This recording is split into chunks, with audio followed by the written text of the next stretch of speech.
Então seja bem-vinda, Flávia, é um prazer receber você aqui no estúdio da Rádio Difusora. O prazer é todo meu, eu agradeço imensamente ao convite e ao meu amigo e companheiro Cabreira de longas datas e, enfim, né? Agradecer também a essa oportunidade e vamos falar um pouquinho sobre o que é o TDAH. Giovana, a Flávia, nós fomos companheiros de trabalho na Fundação Educacional de Fernandópolis.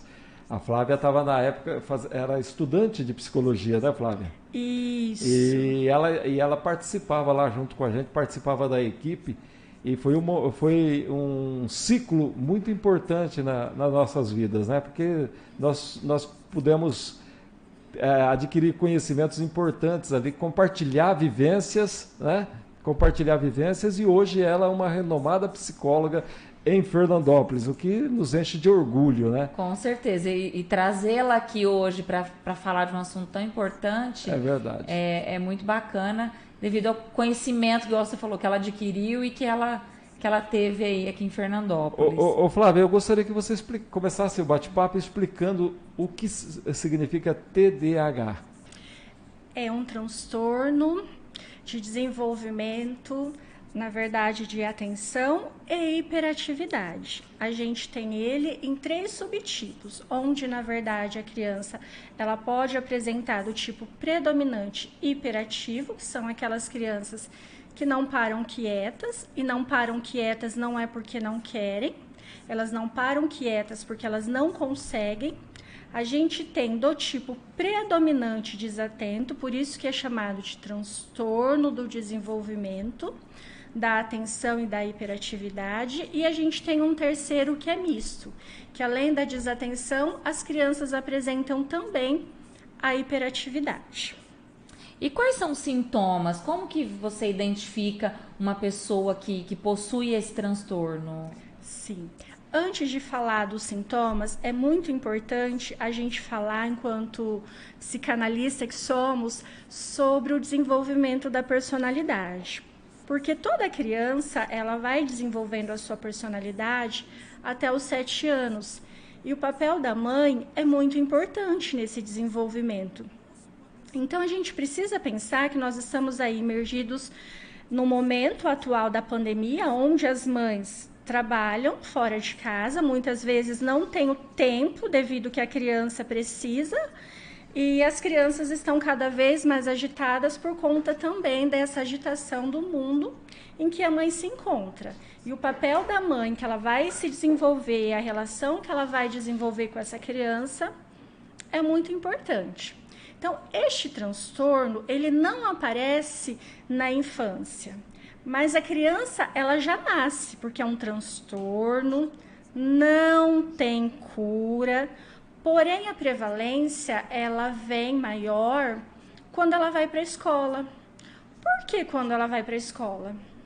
Porque é na escola em que as crianças precisam, de certa forma, ficar quietinhas, onde as crianças precisam prestar atenção, onde as crianças precisam desenvolver algumas habilidades, competências que exigem algumas funções mentais, da qual a criança que tem o transtorno do desenvolvimento da atenção e da hiperatividade, ela não consegue se organizar no tempo, no espaço, ficar quieta.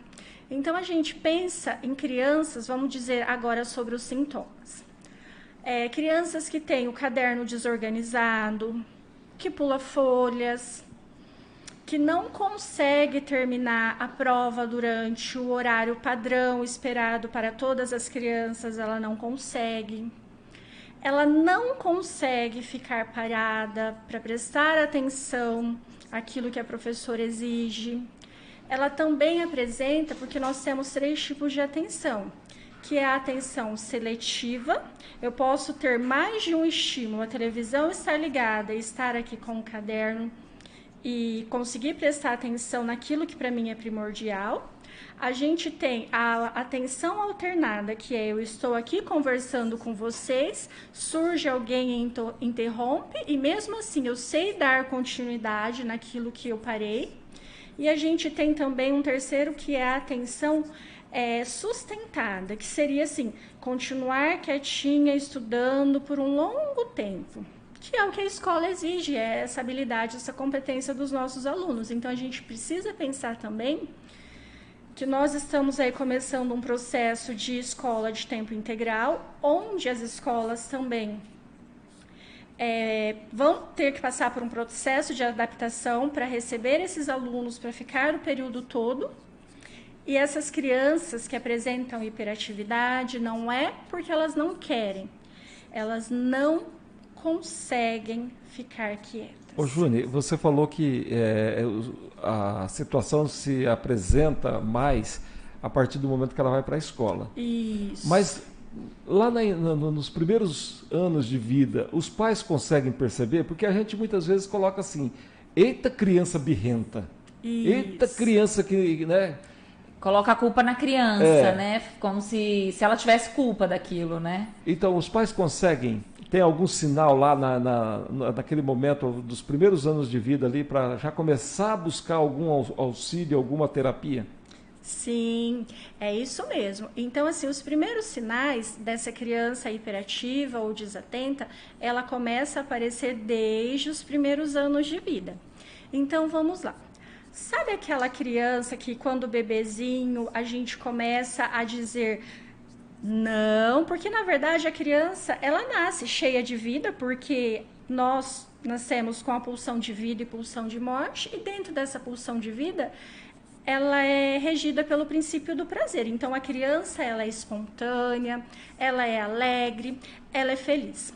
Aí existem alguns perigos que toda mãe, eu enquanto mãe, vou dizer para o bebê, não pode. A criança que ela é hiperativa, ela ouve aquilo que a mãe está dizendo, porém, ela não consegue controlar o corpinho dela e ela vai, e ela mexe e ela desafia. Então, ela não entende o não, que o não, na verdade, é um dos organizadores da mente humana. Então, desde bebezinho, ela já começa a desafiar, ela começa já a ir para lugares que ela não poderia ou que não deveria.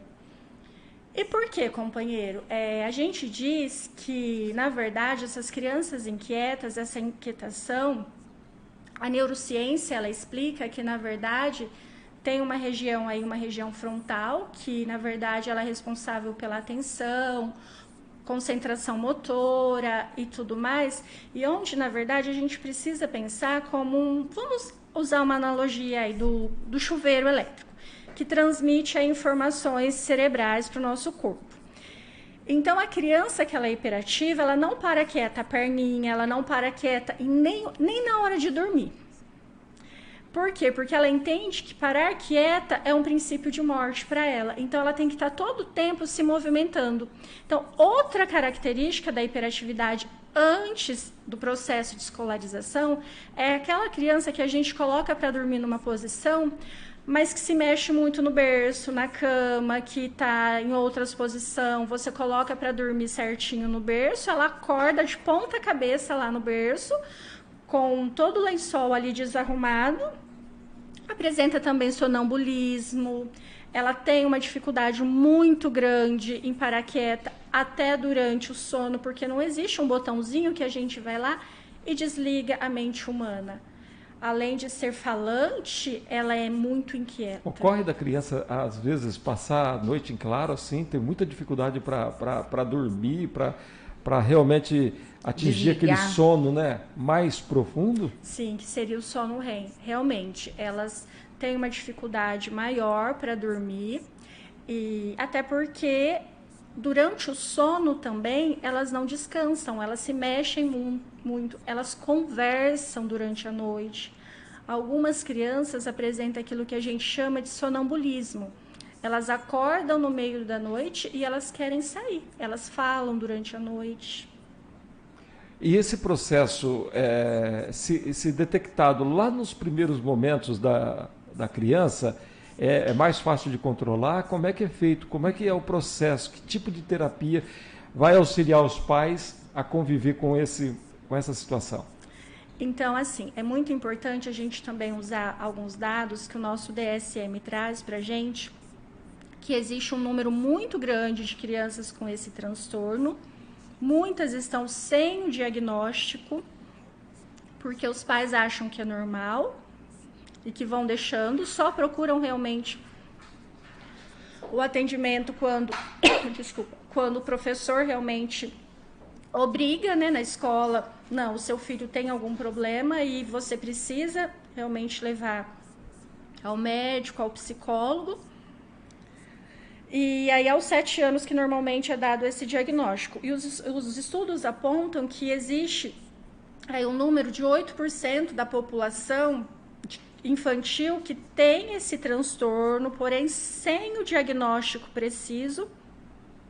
E quando identificado, companheiro, a gente diz que o dipirona, porque na verdade os pais querem, a escola quer um remedinho. A gente tem aí a pílula do pilim-pim-pim, que vai aí fazer um efeito mágico e que, na verdade, a criança ela não precisa só do remedinho. Ô Flávia, eu vou pedir um momento de um intervalinho aqui para a gente chamar o nosso intervalo comercial e voltar com essa sequência de raciocínio, porque é muito importante nesse momento os pais prestarem atenção exatamente nisso, né? De achar que tudo vai se resolver apertando o botãozinho mágico. Então nós vamos ao intervalo, Borgato, e já já a gente retorna com a Flávia Júnior trazendo todas essas informações que a gente reputa aqui de importância, principalmente nesse momento que nós estamos vivendo, né? Com certeza. Então vamos ao intervalo e a gente volta já. Você está ouvindo Rotativa no ar. E a gente retoma aqui com a psicóloga Flávia Júnior falando sobre o TDAH, né, a preocupação dos pais, como lidar com essa situação, porque a gente ouve muito os pais não admitirem isso, né, Flávia? Inclusive, Cabreira, tem uma mensagem aqui da Sandra Chagas no Facebook. Ela disse o seguinte: bom dia, tem muitos pais que não aceitam em falar de levar seus filhos à psicóloga. Isso, ainda existe mesmo um grande estigma achando que vai ao psicólogo só quem tem problemas mentais. Não. A gente precisa pensar, e quanto mais cedo a gente dá essa atenção, porque o psicólogo ele faz a orientação aos pais, aos professores, porque também tem que fazer toda uma aplicação aí de manejo com essas crianças no ambiente escolar, porque uma criança que tem déficit de atenção, ela não consegue ficar lá no fundo da sala, porque o barulho dos amigos, qualquer coisa que passar vai dispersar um pouquinho dessa atenção dessa criança. Então, é muito importante. E na terapia também, como eu disse anteriormente, que é uma inquietação da mente humana, e por isso que ela não consegue, na verdade, parar o corpinho quieto, a perninha quieta, que é uma descarga de tensão. A gente vai trabalhar com a criança para que ela reflita. Por quê? O que é que desencadeou? Por que que naquele momento ela está daquela forma? Porém, a gente precisa pensar em termos de diagnóstico que a criança hiperativa, ela não passa a ser hiperativa depois de um determinado momento.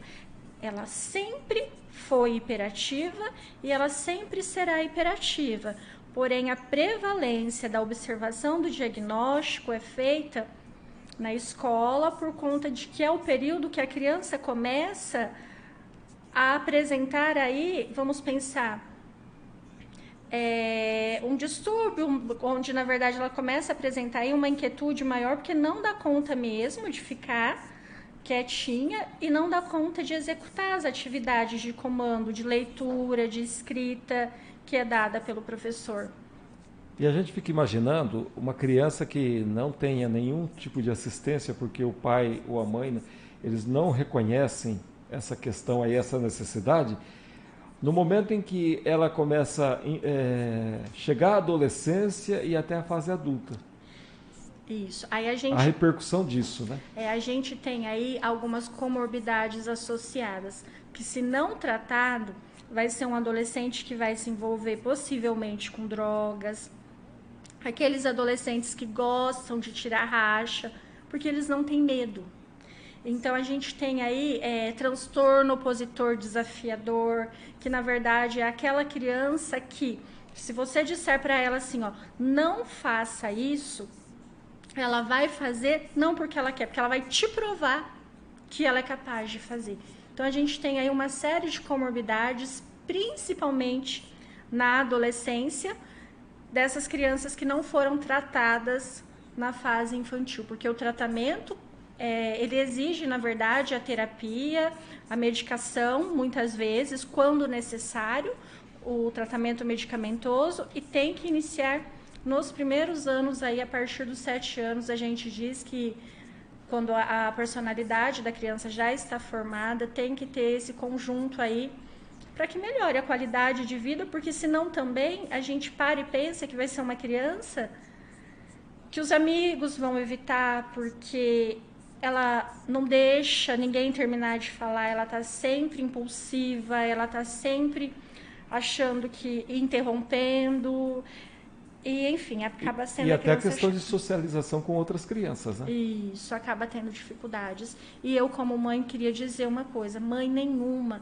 É muito doloroso você ver um filho seu sofrendo bullying, porque as outras crianças acabam que não aceitam o comportamento dessas crianças. E aí, daí acaba a família se isolando para fazer uma suposta proteção ao filho. Exatamente, companheiro. Porque, assim, como mãe, a gente compreende, mas a gente também precisa compreender que o melhor para os nossos filhos é tratamento, e não pensar que o outro vai aceitar os nossos filhos. É o nosso filho que, de certa forma, precisa compreender o que está acontecendo com ele, porque quando a criança sabe também que ela tem esse transtorno, ela consegue se colocar no mundo e se expressar.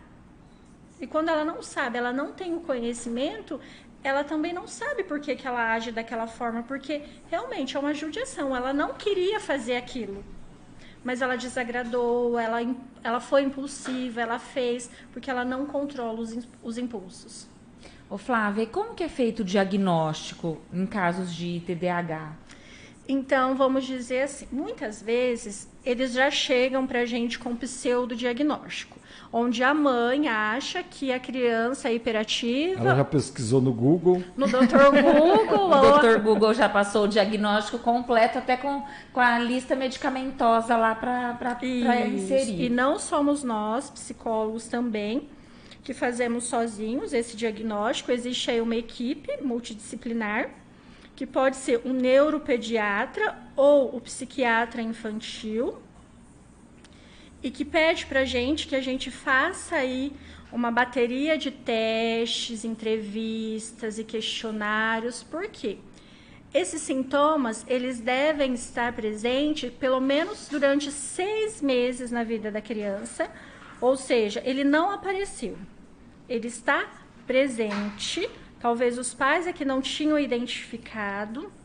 Também, nesse questionário, a gente aplica também para os professores, para os pais, porque a criança hiperativa, ela não é hiperativa só num ambiente.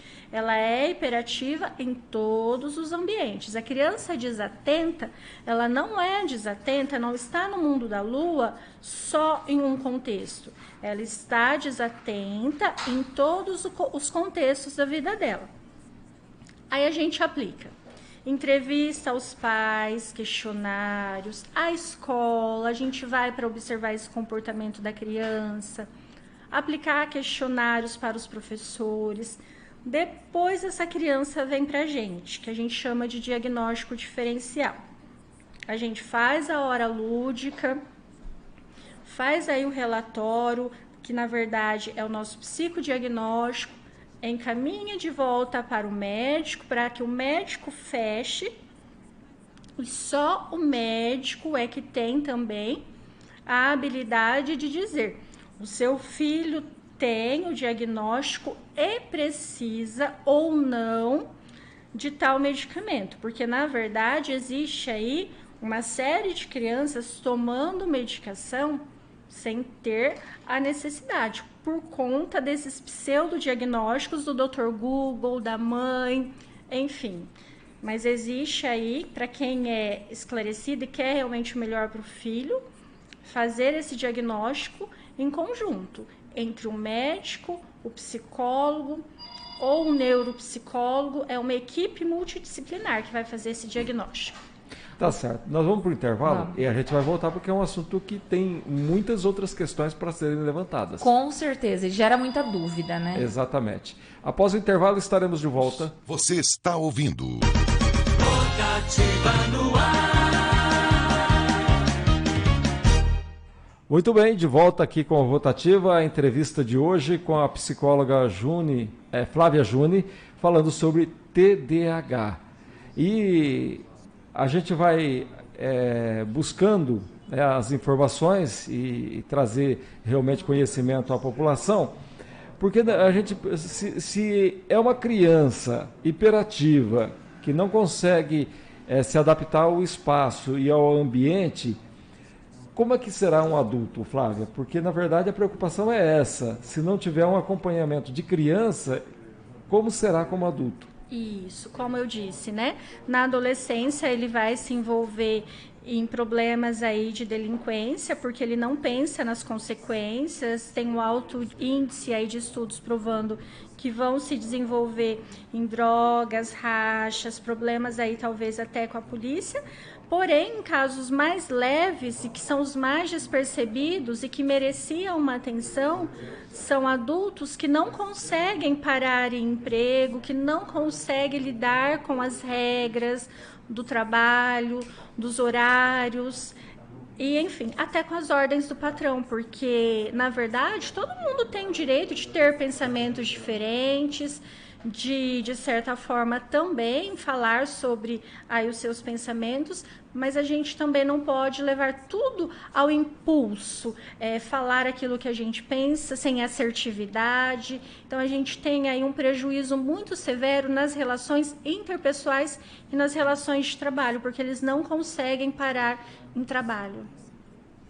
Ô Flávia, e quais são as causas do TDAH? Você falou assim que a criança já nasce, né?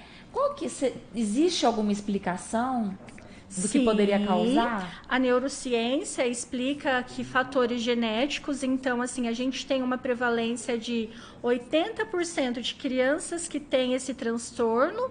Se a gente for fazer a investigação, os pais também têm, então um dos fatores é genético.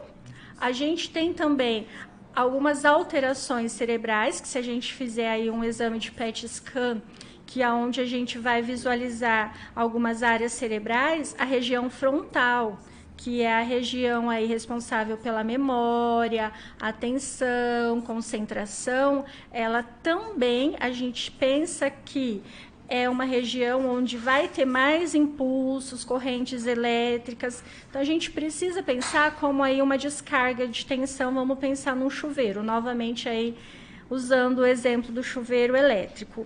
Essa criança, ela nessa região frontal, ela transmite os impulsos de sinapse mais rápido do que uma outra criança normal.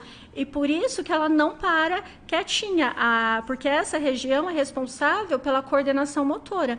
Então, ela está todo momento mexendo o pezinho, a mãozinha. Então, vamos lá. Genéticos, alterações cerebrais e fatores ambientais. Pais que bebem durante a gestação, uso de fumo, a gente também tem uma prevalência, não aqui no nosso estado de São Paulo, mas de pais que trabalham aí durante a gestação com chumbo, coisas nocivas. E a gente também precisa pensar, como eu disse anteriormente, que a criança ela forma a personalidade até os 7 anos de idade. Nós vivemos em um mundo capitalista, onde essas mães precisam muito sair para trabalhar, porque hoje as mães também ajudam no sustento familiar e acaba também não tendo tempo para crianças. Então, não são as crianças que são difíceis. Na verdade, são os pais que não estão tendo tempo para dar uma atenção de qualidade para a criança. E essa vida corrida, que na verdade é o fator ambiental, se ela já tem essa predisposição genética a desenvolver o transtorno, ele apenas vai ser um facilitador para que realmente essa criança tenha também essa hiperatividade. Aí a gente vai lembrar do tempo dos nossos avós, que dizia assim, que é de pequeno que se torce o pepino, né? Então, na verdade, quando forma a personalidade, a mãe, os pais presentes ali naquele momento, talvez eles consigam perceber exatamente as disfunções que vão ocorrendo, né? Isso, exatamente, companheiro. Até os 7 anos dessa criança, ela precisa desenvolver essa personalidade, e a mãe ali presente, ela vai começar a observar que eu estou dizendo não, e por mais que o meu filho compreenda, ele não quer fazer aquilo, ele não consegue controlar os impulsos dele, ele não consegue obedecer às regras. Então ele entendeu, se comprometeu que ele não iria fazer aquilo, mas ele continua fazendo. Não porque ele é desobediente, porque ele não consegue. Então aí filhos de pais presentes têm realmente aí um grande diferencial nessa questão. Ô Flávia, depois do diagnóstico já fechado, como que a família pode ajudar, como a família pode auxiliar no tratamento dessa criança, desse jovem, principalmente na convivência, que você falou que é mais difícil, na convivência no meio social? De que forma pode ser oferecida essa ajuda? Primeiramente, eu falo da aceitação, que é o mais difícil, porque, na verdade, os pais, eles não aceitam que os filhos são hiperativos ou que são desatentos, né? Então, eles colocam, às vezes, a culpa na escola, que a escola não está preparada, que o professor pegou birra da criança. Então, eu acho que, assim, o principal é a aceitação. Teve aceitação, diagnóstico, vamos elaborar um plano de trabalho para essa criança. Então, se o tipo dela é hiperativo, ela precisa estar aí em uma terapia onde ela possa se compreender e compreender o porquê, qual foi o gatilho que está levando ela naquele determinado comportamento, a não se controlar, a não controlar os impulsos, os sentimentos. Não comparar também a criança, um filho com o outro, ou com um amiguinho de uma determinada idade. Mas olha, eu criei você e o seu irmão da mesma forma, e você não me obedece. Ele não obedece. Isso é clássico, né? Ele não obedece porque ele não consegue obedecer. E a gente precisa também pensar aqui, porque a gente falou muito sobre o hiperativo, que até a década de 80 só tinha o diagnóstico de hiperatividade. Porém, a gente precisa prestar uma atenção maior também naqueles quietinhos que os pais dizem que vivem no mundo da lua. Ah, mas ele é preguiçoso. Não, ele não é preguiçoso. Ele não consegue terminar, ele não consegue se organizar para estudar, ele não consegue nem juntar os materiais dele que ele tem que levar para a escola no outro dia. Ele sempre perde o lápis, ele sempre perde a borracha, ele nunca sabe o dia que tem que levar a apostila, qual apostila ele tem que levar. E os pais, muitas vezes, acham que é por preguiça. Eles falam assim, você não faz nada, você só tem essa obrigação. E mesmo assim, você não levou a apostila de inglês para a escola hoje. Ele não se lembrou. Então, a aceitação dos pais é muito importante. E aí entra também o psicólogo para orientar pais no manejo, professores, e trabalhar essas emoções também, esses conflitos com a criança.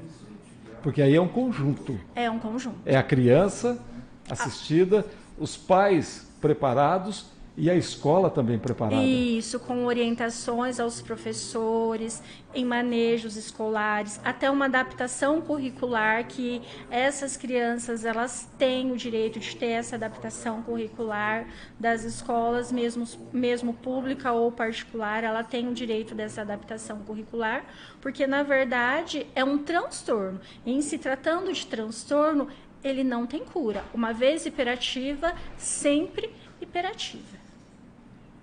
Isso o resto da vida? O resto da vida. Então, essa pessoa vai ter que seguir esse tratamento, que vai começar na infância, né?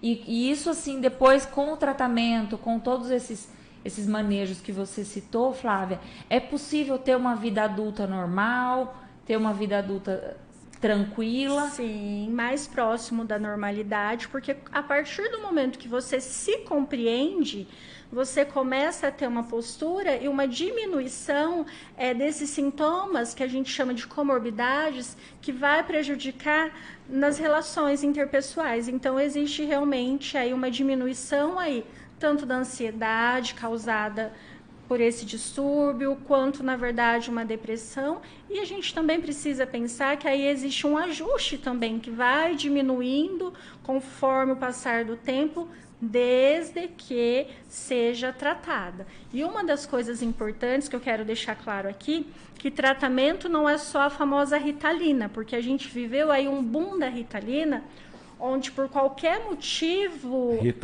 Ritalina nele.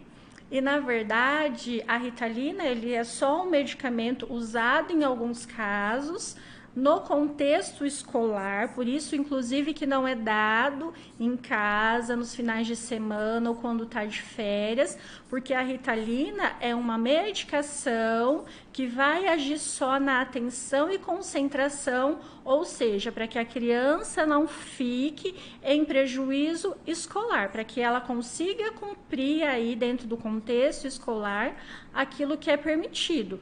Porém, a gente precisa da terapia, porque o remedinho é como um dipirona. O dipirona ele só abaixa a febre, mas ele não age lá na causa. Ele não é... E é a terapia que vem para identificar. Porque se é um fator genético predominante, se é um fator ambiental, fazer as orientações. Então, a gente até diz que a terapia, ela vem até como vamos pensar aí, como um antibiótico que não é dado via oral, mas é um antibiótico que é dado via relação aí que a gente desenvolve com a família, com a criança e com a escola, porque a gente vai fazer parte também da escola, a gente vai orientar, a gente vai sanar dúvidas dos professores, porque não adianta o pacientezinho ir lá para a terapia comigo, ficar lá 30 minutos semanais, se eu pegar todos aqueles dados, aquelas informações, colocar dentro de uma pastinha. Não, eu, enquanto psicóloga, eu preciso orientar os professores como lidar diante desse diagnóstico. Eu tenho que traçar um plano de trabalho. Se é uma criança que precisa de uma atividade física, vamos então ver qual é a atividade física que essa criança ela se encaixa, ou que ela tem uma habilidade maior, para que ela descarregue a atenção dela e para que ela também canalize essa energia dela para outros fins, que seria aí, na verdade, a escola ou outras habilidades que essa criança tenha, porque todos nós temos habilidades e nem sempre as habilidades são só escolares. Ô Flávio, como evitar o preconceito? Eu acrescentaria aí, porque na verdade, primeiro o preconceito no grupo familiar. É da família. Né? Isso. Dos pais que aí escolhem, às vezes, fazer a reclusão, né, para evitar se expor em ambientes públicos, para evitar problemas de toda ordem. E também o preconceito do grupo de amigos, entender que aquela situação não é porque o pai ou a mãe são relapsos na educação da criança. E de todo o conjunto da sociedade. Né? Eu acho que é uma questão que envolve o todo. E não é só uma parte, falar assim, isso é problema do pai e da mãe. Isso, é muito comum essas crianças, além de já sofrerem, porque elas não querem ser assim, elas sofrem bullying, porque assim, os pais dos outros amiguinhos já vão dizer assim, eu não quero que você senta próximo do Joãozinho, porque você já sabe que o Joãozinho não presta atenção na aula e que ele fica todo o tempo interrompendo a aula, então o Joãozinho já vem aí com um rótulo, com o estigma de que ele é mau elemento. Então, eu penso, enquanto psicóloga, que assim, o tratamento e tudo envolve a conscientização dessa população escolar, dos pais, e a aceitação de que o meu filho ele tem um transtorno do desenvolvimento que precisa de tratamento e ninguém quer ter um transtorno, uma doença. Ninguém quer. Vamos pensar, ninguém quer ter um câncer. E a gente precisa pensar como um transtorno, como uma doença que os nossos filhos nasceram, que a gente precisa aceitar e que a gente precisa tratar. Não preciso só do diagnóstico. Porque muitas vezes é cômodo, eu tenho um diagnóstico, mas e daí? O que eu vou fazer com esse diagnóstico? Como eu vou cuidar do meu filho? Quais as estratégias que eu vou ter nesse processo aí de tratativa do meu filho? Porque eu preciso tratar, eu não preciso só do diagnóstico. Como é que eu vou fazer? O que é que eu vou fazer? Então, assim, é o psicólogo, é esse o caminho. E orientação, porque tem que ter o diagnóstico diferencial. O meu filho é do tipo predominante hiperativo, ou ele é do tipo predominante desatento, ou é misto. Ele tem, além da hiperatividade, a desatenção, que ele está no mundo da lua. E aí? Se deixar, nós ficaríamos aqui, acho que o dia todo falando e não sanaria todas as dúvidas. Exatamente. Flávia? Mas não vai faltar oportunidade para a Flávia Júnior voltar aqui, inclusive com outros temas. Com certeza. Agora ela veio a primeira vez, agora abriu o caminho para a gente convidá-la sempre, né? Isso, agora eu já conheci o caminho, né? Então agora não vai me faltar oportunidades. E pais também que queiram alguma informação, algum esclarecimento, eu trabalho ali no consultório Stefanini, ali na Rio de Janeiro, subindo a delegacia da Rua 4, e também na UBS, ali de São João das Duas Fontes, onde eu atendo exclusivamente as crianças. Então, eu queria, assim, agradecer muito a vocês pelo convite e dizer que agora eu sei o caminho e agora eu volto. Tá certo, então. Muito obrigada. Flávia Júnior conversou com a gente aqui sobre um tema mega importante para todos os fernandopolenses, para todos que nos acompanharam aqui, né? Não só fernandopolenses, mas de toda a região. Então, esses serão sempre temas relevantes que estarão aqui na pauta do programa Rotativa no Ar. Obrigado, Flávia. Volte sempre, tá? E eu a gente que está à agradeço disposição. imensamente o convite. Vamos ao nosso intervalo e voltamos com mais informações. Rotativa no Ar. O verdadeiro programa do povo.